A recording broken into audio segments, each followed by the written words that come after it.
Capítulo 1, séptima parte. En el año 83, Sulla decidió regresar a Italia, que bajo el gobierno de Cinna se había vuelto casi por completo en su contra. Los italianos temían que Sulla regresara y Cinna comenzó a ir a Grecia con sus fuerzas para encontrarse con Sulla. Pero las tropas se amotinaron y lo mataron, y Sulla en poco tiempo desembarcó en Italia con 40.000 soldados veteranos que aún no habían conocido la derrota. Pompeyo se unió a Sulla con una legión que había criado. Con la derrota de Cinna se había disuelto la unidad de los partidos en Italia, pero a Sulla le costó un año para someter a todo el país.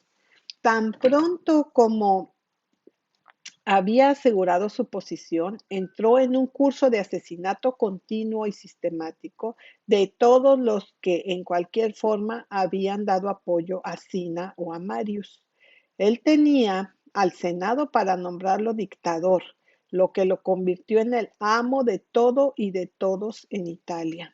Inmediatamente proscribió a todos los magistrados, a todos los servidores públicos de cualquier tipo, civiles o municipales, que habían ocupado el cargo bajo el gobierno de Cinna. Se elaboraron listas para él de las personas adineradas y de importancia en toda Italia que pertenecían al Partido Liberal. Seleccionó agentes a quienes podía confiar o suponía que podía confiar, para ingresar los nombres para cada distrito. Seleccionó, por ejemplo, Opianicus de Larino, quien inscribió a personas a las que ya había asesinado y sus parientes cuyo procesamiento temía. A Sulla le importaba poco quiénes estaban incluidos, pero ninguno escapó de los que eran realmente peligrosos para él. Y emitió una orden para la matanza de todos, la confiscación de sus propiedades y la división de las mismas entre los informadores y los amigos y soldados de Sulla. Por tanto, se recurrió al interés privado para ayudar a la animosidad política y para estimular el celo por el asesinato. Una recompensa de 5.000 fue ofrecida por la cabeza de cualquier persona cuyo nombre estuviera en la lista. 4.700 personas cayeron en la proscripción de Sulla, todos los hombres de educación y fortuna. El verdadero crimen de muchos de ellos fue la posesión de una propiedad o una esposa que un pariente o un vecino codiciado.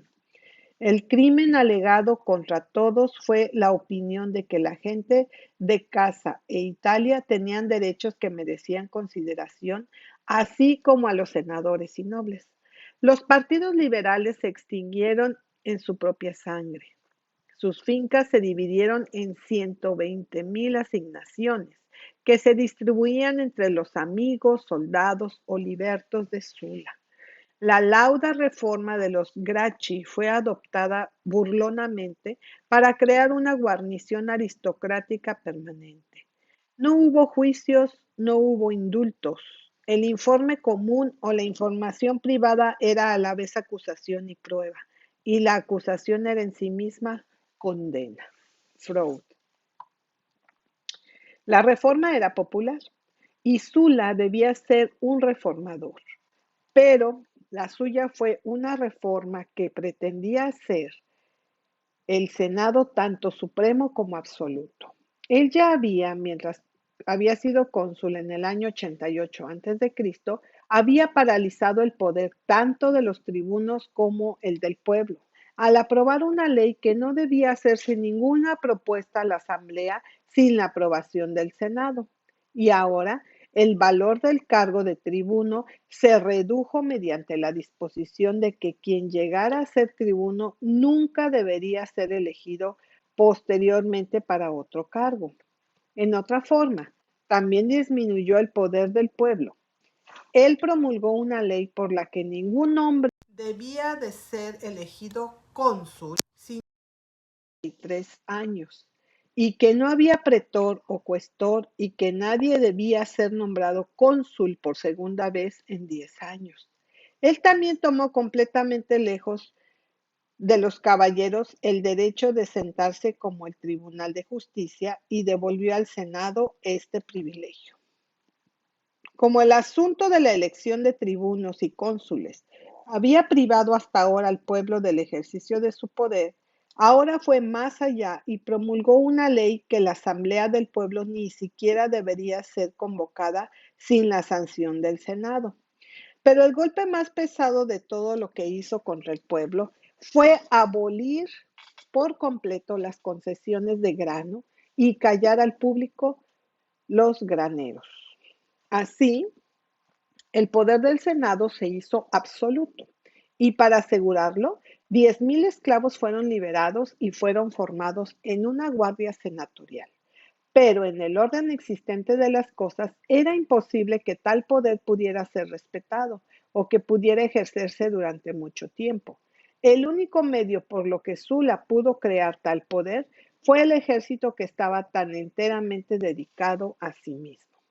A partir de este entonces, de este momento, en la propia naturaleza de las cosas, se hizo cada vez más seguro que el ejército sería la fuente real de poder, que quien quiera que tuviera el apoyo del cuerpo de tropas más fuerte, poseería el poder, y que tan pronto como ese poder se volviera contra el Senado, en lugar de hacerlo por él, todo este sistema que había sido tan cuidadosamente construido sería apenas más tangible que la materia de la que están hechos los sueños. El propio Sula había establecido el ejemplo en el año 88 a.C. Había sido seguido fácilmente por Sina en el año 87 a.C. Sula lo repitió aquí en el 81 a.C. Y él mismo vio en Pompeyo una disposición a seguirlo este mismo año. Pompeyo había sido enviado a Sicilia y a África para reducir cosas del orden allí y tuvo un éxito eminente. Cuando hubo completado su tarea, fue ordenado por el Senado para disolver sus tropas. Él se negó y Sula tuvo que suavizar el asunto, otorgándole un triunfo y permitiéndole asumir el título de El Grande, aunque solo tenía unos 25 años. Por este acto de Pompeyo, Sula vio que lo mejor que podía hacer era atar a Pompeyo firmemente a sí mismo. Pompeyo ya estaba casado con Antistia, una dama cuyo padre había sido asesinado por defender a Sula, y cuya madre se volvió loca y se hizo daño a sí misma destruyéndose por el terrible destino de su marido. Pero Sula tenía una hijastra, Emilia, a quien propuso que Pompeyo se casara con ella.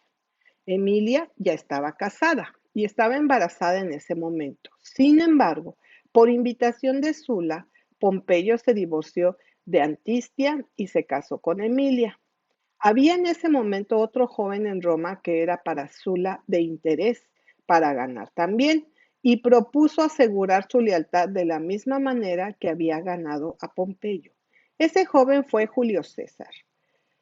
Julio César era sobrino del gran Marius y se había casado con Cornelia, la hija de Sina, con quien tuvo una hija llamada Julia. Tenía en este momento unos 20 años de edad. Sula le propuso que se divorciara de Cornelia y se casara con una mujer a quien Sula debería elegir. Julio César se negó rotundamente. Sula trató de obligarlo a hacerlo. Él, privado de su oficio del sacerdocio, tomó el dote de su esposa y confiscaron sus bienes.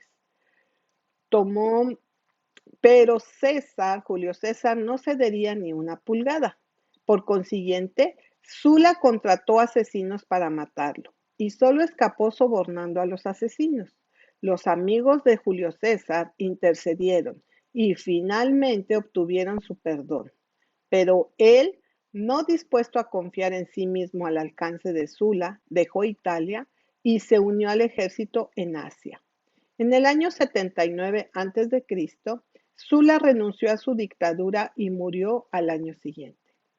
El poder que Sula le había dado al Senado era solo para engrandecerse a sí mismo.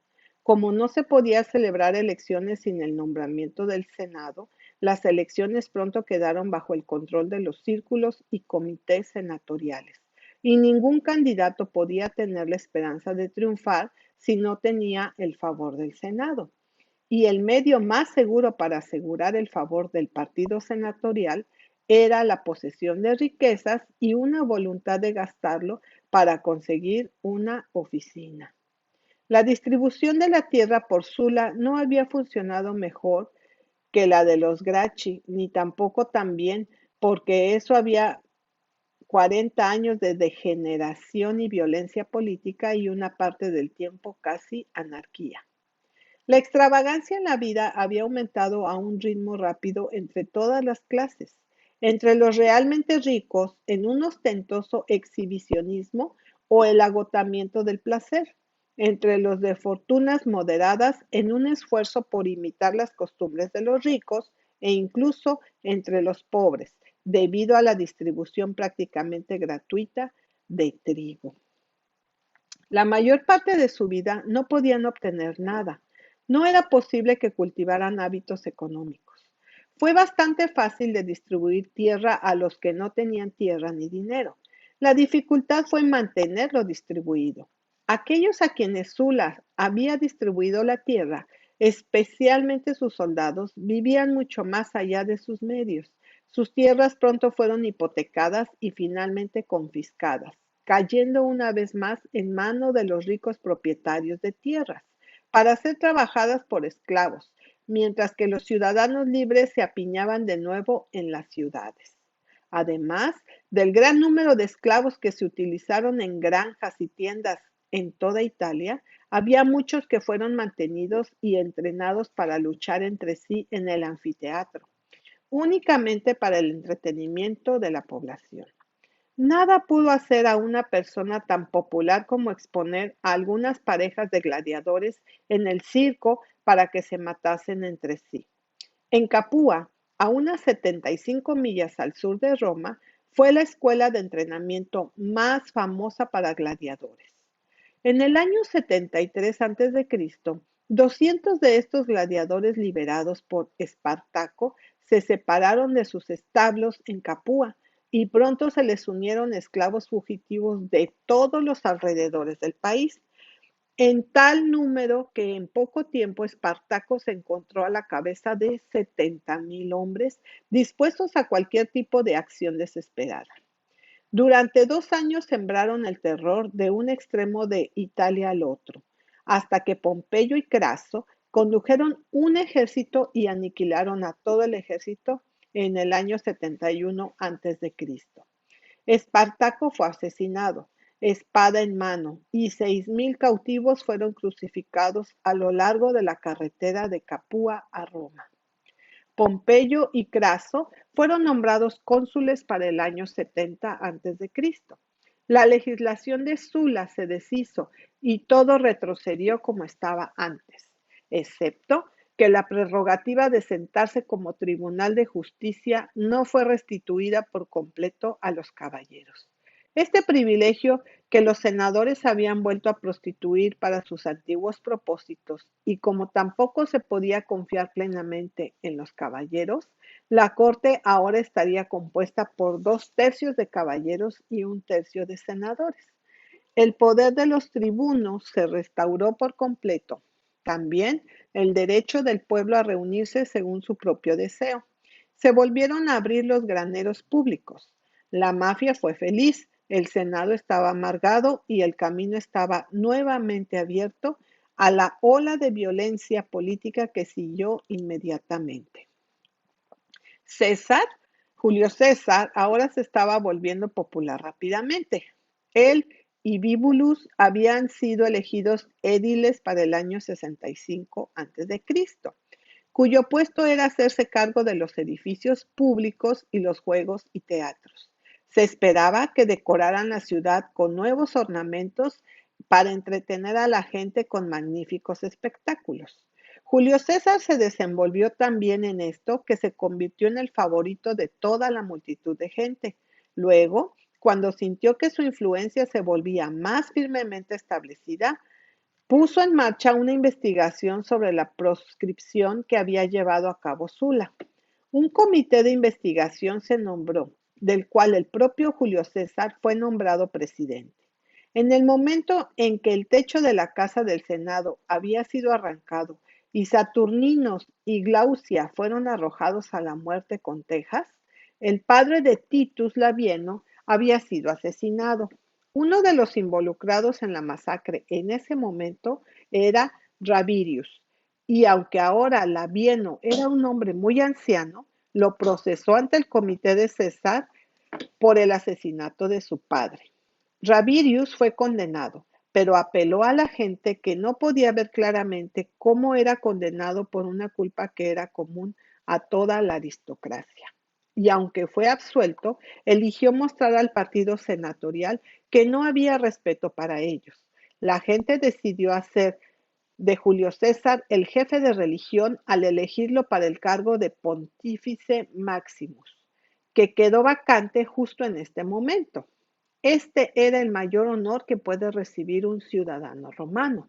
El cargo era de por vida y hasta ahora siempre lo había ocupado miembros de la aristocracia y Sula había intentado confinar exclusivamente a estos, dando al Sagrado Colegio el privilegio de elegir a su propio jefe.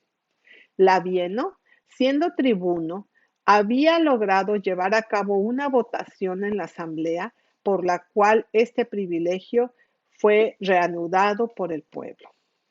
Para llenar la vacante que ahora se produjo, dos de la aristocracia fueron presentados por el partido senatorial y Julio César fue nombrado por la gente. El partido senatorial gastó inmensas sumas de dinero para comprar suficientes votos para elegir a uno u otro de sus dos candidatos. Julio César también gastó el dinero libremente, aunque ya estaba profundamente endeudado. Cuando se fue de casa al foro en la mañana del día de las elecciones y su madre le dio un beso de despedida, le dijo que volvería a casa Pontifex Maximus o no volvería a casa en absoluto. Sin embargo, la alternativa extrema no era necesaria porque fue elegido por un voto mayor que el de los otros dos candidatos juntos. Esto fue en el año 63 a.C. y poco después César fue elegido pretor para el año siguiente. El monopolio de la tierra había vuelto a ser tan notorio como en cualquier otro momento. Los pequeños propietarios se habían vendido y las grandes propiedades habían aumentado hasta que la tierra había caído en unas pocas manos. Y Roma estaba atestada de una chusma de pobres ciudadanos alimentados en gran parte con cargos al gasto público. Contra la voluntad del Senado y por la voz unánime del pueblo, Pompeyo había sido enviado en el año 72 a.C.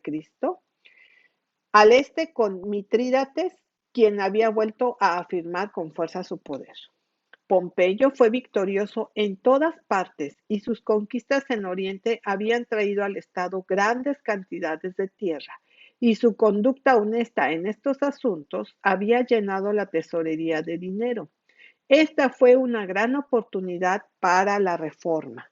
Rulus, un tribuno, presentó una propuesta de que parte del territorio adquirido por Pompeyo debería venderse y el dinero serviría para comprar tierras en Italia para asentar a los ciudadanos pobres de Roma. Cicerón, como cónsul, se opuso enérgicamente. Él criticó a Rulus con toda la amargura que su lengua abusiva podía pronunciar. Rulus había declarado que la población de Roma se había vuelto tan poderosa como para ser peligrosa y que para el bien del Estado convenía que algunos fueran eliminados de la ciudad y colocados en tierras donde pudieran sostenerse. Todo esto era cierto, como bien sabía Cicerón. Sin embargo, no dudó ni un momento en ganarse el favor de estos, poniéndolo ante ellos en una luz lo más objetable posible para derrotar el objetivo de Rulus. Cicerón odiaba la influencia del pueblo tanto como cualquier otra persona en Roma. pero odiaba más la propuesta de Rulus porque disminuiría el poder de la aristocracia, cuyo favor era el anhelado más que cualquier otra cosa. Por tanto, pretendía ser amigo del pueblo y defensor de ellos contra el esquema ulterior de Rulus. Él tuvo éxito. El proyecto de ley de Rulus fue rechazado y su plan fracasó. Y si su plan hubiera tenido éxito, también habría fracasado, porque ahora el grito se había hecho popular y se estaba volviendo cada vez más imperativo. Pan y circo.